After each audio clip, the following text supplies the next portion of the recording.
High, আমি doctor Aditi গোবিত্রিকার, একজন medical doctor, actor, model, influencer এবং একজন কোয়ালিফাইড সাইকোলজিস্ট।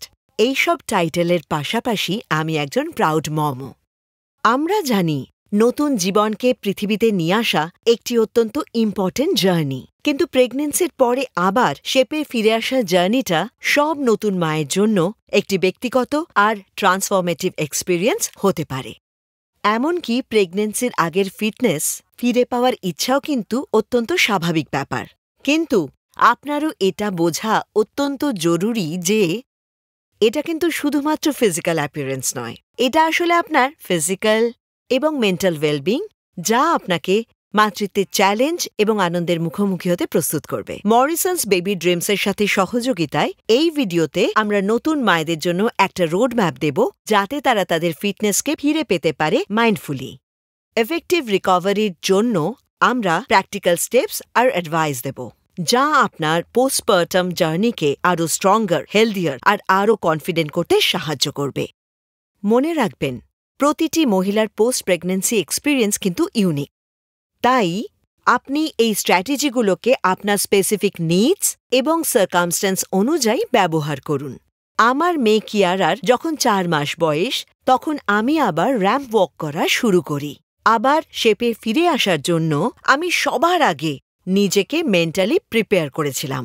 আমি আবার নিজেকে প্রি প্রেগন্যান্সি ওয়েট বা ফর্মে দেখতে চেয়েছিলাম, কিন্তু হেলদি ওয়েট লসের মাধ্যমে। আমার মা যখন আমাকে আরও ঘিয়ের লাড্ডু খাওয়ার জন্য জোর করতে লাগলেন, তখন আমি ওনাকে বোঝালাম যে ব্রেস্ট মিল্ক প্রোডাকশনের জন্য আর আমার স্বাস্থ্যের জন্য অতিরিক্ত ঘিয়ের প্রয়োজন নেই। আমি সেলফ অ্যাফার্মেশনকেও প্রয়োগ করেছিলাম। প্রেগন্যান্সির পরে শেপে ফিরে আসার জন্য এখানে রয়েছে কিছু স্টেপস। ডাক্তারের সাথে পরামর্শ করুন। প্রেগন্যান্সির পরে যে কোনো ফিটনেস প্রোগ্রাম শুরু করার আগে আপনার হেলথ কেয়ার প্রোভাইডারের সাথে কথাবার্তা বলা অত্যন্ত গুরুত্বপূর্ণ। তারা বুঝতে পারে আপনার স্পেসিফিক সিচুয়েশন আর আপনার ওভারঅল হেলথ, আপনার ডেলিভারির ধরন আর প্রেগন্যান্সির সময় যে কোনো ধরনের জটিলতার ক্ষেত্রে ওরা আপনাকে গাইড করতে পারে। রিয়ালিস্টিক গোল সেট করুন। বুঝুন যে প্রেগন্যান্সি আর চাইল্ডবার্থের পরে আপনার শরীর সারতে বেশ কিছুটা সময় লাগে। আপনাকে ধৈর্য ধরে থাকতেই হবে আর রিয়ালিস্টিক গোলস অর্জন করার লক্ষ্য বেছে নিন। একটি সঠিক ওজন বা সুন্দর হওয়ার পরিবর্তে সুস্থ থাকা আর শক্তি ফিরে পাওয়ার দিকে মন দিন। মানসিক প্রস্তুতি। এটা বোঝা খুবই জরুরি যে আপনি একটা বেবির জন্ম দিয়েছেন আর আপনার শরীরে কিছু পরিবর্তন এসেছে। নিজের প্রতি সহানুভূতিশীল হন। ইউটেরাসের নিজের শেপে ফিরে আসতে মোটামুটি 6 সপ্তাহ মতো সময় লাগে। এমনকি যখনই মনে হবে আপনি তৈরি, আপনি অবশ্যই হাঁটা শুরু করতে পারেন বা হালকা ব্যায়াম করতে পারেন, কিন্তু তা অবশ্যই ডাক্তারের সাথে পরামর্শ করার পরে। যদি আপনার ওজন সঙ্গে সঙ্গে না কমে, আপনি মন খারাপ করবেন না। কনসিস্টেন্ট আর ডিসিপ্লিন থাকুন, আপনি আবার শেপে ফিরে আসবেন। আমি আমার প্রেগন্যান্সি 6 সপ্তাহ পরে ধীরে ধীরে এক্সারসাইজ শুরু করি আর প্রতিদিন 10 মিনিটের জন্য যোগা করেছি, যেটা সাহায্য করেছিল স্ট্রেস থেকে দূরে থাকতে। মানসিক স্বাস্থ্যের উন্নতি।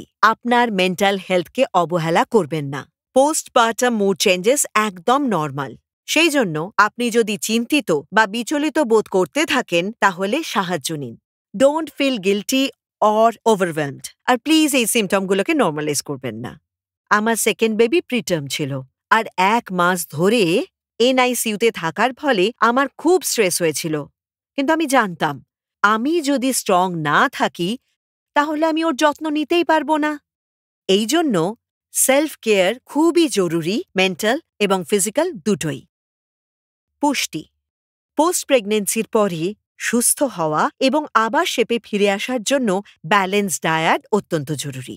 দেখবেন সেই সঠিক পুষ্টি আপনি পাচ্ছেন, যা সাহায্য করবে ব্রেস্টফিডিং আর ওভারঅল হিলিংয়ে। এই সময়ে প্লিজ ক্র্যাশ ডায়েট বা না খেয়ে থাকবেন না। এছাড়াও এক্সেস ফ্যাটি ফুড খাবেন না, যদিও আপনি হয়তো প্রচুর ঘি আর মাখন খাওয়ার পরামর্শ পাবেন। মিল্ক প্রোডাকশনের জন্য এসবের কোনো প্রয়োজন নেই। স্বাস্থ্যকর, পুষ্টিকর আর ব্যালেন্স খাবার খান, যেমন শাকসবজি, নাটস, প্রোটিন, পনির, চিকেন, সি ফুড এসব রয়েছে। আপনি যদি ননভেজ না খান তাহলে কিছু গুড ফ্যাট যেমন 1 চামচ ঘি, অ্যাভোকাডো, অলিভ অয়েল ইত্যাদি খান। হাইড্রেটেড থাকুন। পোস্ট প্রেগন্যান্সির পরে ঠিক হওয়ার জন্য প্রচুর পরিমাণে জল খাওয়া প্রয়োজন, বিশেষ করে যদি আপনি ব্রেস্টফিডিং করেন। এটি ওভারঅল হেলথ, স্কিন ইলাস্টিসিটি আর এনার্জিকে বাড়াতে খুব সাহায্য করে। ব্যায়াম। ধীরে ধীরে ব্যায়াম করতে শুরু করুন আর একে আপনার রুটিনের মধ্যে অন্তর্ভুক্ত করুন। কতগুলো সাধারণ গাইডলাইন শেয়ার করছি। Pelvic floor exercise. প্রেগন্যান্সি আর চাইল্ডবার্থের জন্য দুর্বল হয়ে পড়া পেশিগুলিকে শক্তিশালী করতে কিগলসের মতো একদম হালকা পেলভিক ফ্লোর এক্সারসাইজ দিয়ে শুরু করতে পারেন। হাঁটা। শুরু করুন অল্প সময় হাঁটা দিয়ে আর তারপর ধীরে ধীরে সময় এবং ইন্টেন্সিটি বাড়ান। হাঁটা হলো একটা লো ইম্প্যাক্ট এক্সারসাইজ যা কার্ডিওভাস্কুলার ফিটনেসকে আরও ভালো করতে আর আপনার মুডকে আরও ভালো রাখতে সাহায্য করে। Postnatal exercise classes. চাইলে পোস্টনেটাল এক্সারসাইজ ক্লাসে যোগ দিতে পারেন। এটি হয়েছে বিশেষভাবে নতুন মায়েদের জন্য। এই ক্লাসগুলি প্রায়শই কোর আর ওভারঅল ফিটনেসকে রিবিল্ড করতে ফোকাস করে থাকে। মাসল টোনকে আবার রিবিল্ড করার জন্য হালকা হালকা স্ট্রেংথ ট্রেনিং এক্সারসাইজগুলি অন্তর্ভুক্ত করুন। Body weight exercises, resistance band আর লাইট ডাম্বলস খুব ভালো বিকল্প। যোগা আর স্ট্রেচিং আপনার ফ্লেক্সিবিলিটি বাড়াতে আর রিল্যাক্স করতে আপনাকে সাহায্য করে। প্রাণায়াম করেও কিন্তু খুব উপকার হয়। আপনার শরীরের কথা শুনুন। আপনার শরীর কেমন অনুভব করছে সেই দিকে মন দিন আর খুব বেশি এক্সারসাইজ একদম করবেন না। যদি কিছু ঠিক না লাগে তাহলে তক্ষুনি বন্ধ করুন আর আপনার ডাক্তারের সঙ্গে পরামর্শ করুন। বিশ্রাম নিন। রিকভারির জন্য পর্যাপ্ত রেস্ট দরকার। আমার বাচ্চা যখন ঘুমোতো তখন ওর সাথে সাথে আমিও একটু ঘুমিয়ে নিতাম। হয়তো আমি ঘুমোতাম না, কিন্তু এর সাথে সাথে আমার একটু বিশ্রামও হয়ে যেত। মনে রাখবেন, রাতে ঘুম হওয়া খুব জরুরি। সাপোর্ট চান। আপনার পার্টনার, ফ্যামিলি এবং বন্ধুদের কাছ থেকে সাপোর্ট চাইতে লজ্জা বা দ্বিধাবোধ একদম করবেন না। একটা সাপোর্ট সিস্টেম থাকলে সেলফ কেয়ার আর এক্সারসাইজের জন্য সময় খুঁজে নেওয়া সহজ হয়। যেমন আমি বলি, ঝাঁসির রানী হওয়ার কোনো দরকার নেই। বিনা দ্বিধায় হেল্প এবং সাপোর্ট চান। ধৈর্য রাখুন। মনে রাখবেন যে প্রতিটি মহিলার পোস্ট প্রেগন্যান্সি জার্নি হল ইউনিক। আপনার ফিটনেস গোল অর্জন করতে গেলে কয়েক মাস বা তারও বেশি সময় লেগে যেতে পারে। নিজের প্রতি একটু ধৈর্য রাখুন আর কখনোই কোনোভাবেই অন্যের সাথে তুলনা করবেন না। ধীরে ধীরে উন্নতির অভিজ্ঞতা নিন। যেমন যেমন আপনার স্ট্রেংথ আর স্ট্যামিনা ফিরে আসতে থাকবে, ধীরে ধীরে আপনার ওয়ার্কআউটের ইন্টেন্সিটি আর ডিউরেশনকে বাড়ান। সর্বদা আপনার শরীরের কথা শুনুন আর ঠিক সেই অনুযায়ী আপনার রুটিন অ্যাডজাস্ট করুন। মনে রাখবেন, সবথেকে গুরুত্বপূর্ণ বিষয় হল আপনার হেলথ এবং আপনার শিশুর হেলথ প্রায়োরিটাইজ করা। আপনার ডক্টরের সাথে নিয়মিতভাবে কথা বলুন আর সেই অনুযায়ী আপনার ফিটনেস রুটিনে অ্যাডজাস্টমেন্ট করুন। আপনার পোস্ট প্রেগন্যান্সি জার্নি যখন শুরু হয়, এটা মনে রাখবেন যে there is no one size fits all approach।